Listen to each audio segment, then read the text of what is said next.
नमस्कार। Astro ocean में आप सबका स्वागत है। आज हम ग्रहों के मंत्रिमंडल के बारे में चर्चा करेंगे।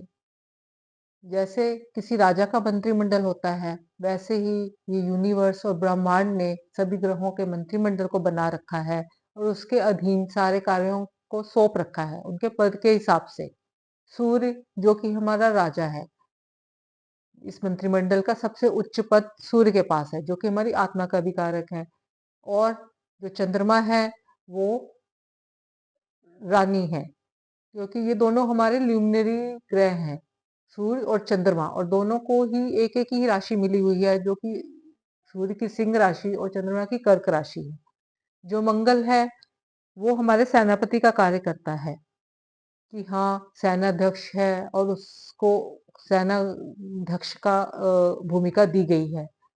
और जो बुध ग्रह है, वो सुकुमार, राजकुमार की तरह उसको हम देखते हैं, तो वो राजकुमार ही है मंत्रिमंडल में।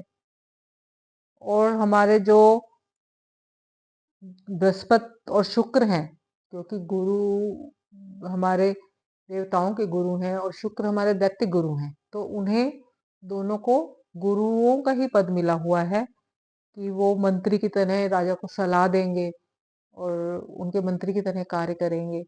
तो गुरु और शुक्र को उनका पद दिया गया है। उसके बाद जो हमारे ग्रह आते हैं, वो है शनि ग्रह, जो कि हमारे सेवक की तरह कार्य करते हैं कि हाँ, उनको सेवक का दर्जा दिया गया है कि हमारा शनि ग्रह सेवक को रिप्रेजेंट करता है। और जो राहु और केतु जो छाया ग्रह है हमारे, इनका अस्तित्व भी बहुत है और इसका ये भी हमारे लिए बहुत महत्व रखते हैं हमारी कुंडली में। तो इनको हम सेना का रूप दिया गया है कि ये मंत्रिमंडल में सेना का स्थान रखते हैं।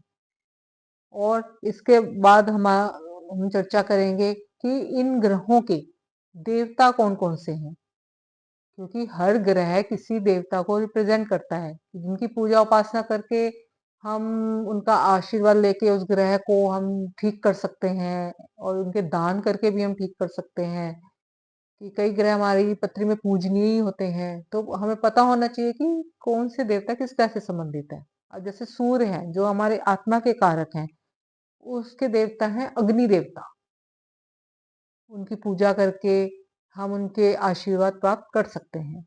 जो चंद्रमा है, वो हमारे मन के और भावनाओं के कारक होते हैं और उनके वरुण देवता और जल और चंद्रमा ही उनके कारक हैं कि हम चंद्रमा की पूजा करके और शिव जी की पूजा करके उनका आशीर्वाद प्राप्त कर सकते हैं, क्योंकि शिव जी ने चंद्रमा को अपने मस्तक पे धारण करा हुआ है। ये भी एक कारण है कि चंद्रमा को हम शिव जी की पूजा करके ठीक कर सकते हैं। तीसरे ग्रह हैं हमारे मंगल ग्रह। वो शिव के पुत्र कार्तिकेय और गणेश भगवान जी को रिप्रेजेंट करते हैं। इन दोनों की पूजा करके हम उनको प्रसन्न कर सकते हैं। और जो बुध ग्रह हैं, उनके भगवान हैं भगवान विष्णु। भगवान विष्णु की पूजा करें तो हमारे बुध ग्रह हमेशा प्रसन्न रहते हैं और उनके कारक ग्रह विष्णु ही है, वो कारक भगवान विष्णु ही है। और जो बृहस्पति हैं, वो तो खुद ही गुरु हैं और विष्णु भगवान और उनके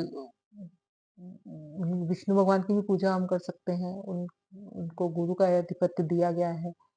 और जो हमारे शुक्र हैं, वो हमारी उनकी इंद्र की पत्नी शची देवी उनको दिया गया है। और बाकी हम जितनी भी माता रूप में जो हमारी भगवान है, दुर्गा माता और वैसे संतोषी माता, इनको दिया गया। वैसे मेन उनको शची देवी को ही और पार्वती माता को उनका आराध्य देवता माना गया है।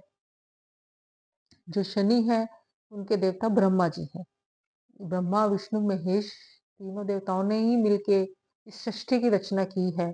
तो वही है कि उनके ग्रहों को भी उनका आधिपत्य दिया गया है। आज के लिए बस इतना ही, फिर किसी विषय पर चर्चा करेंगे।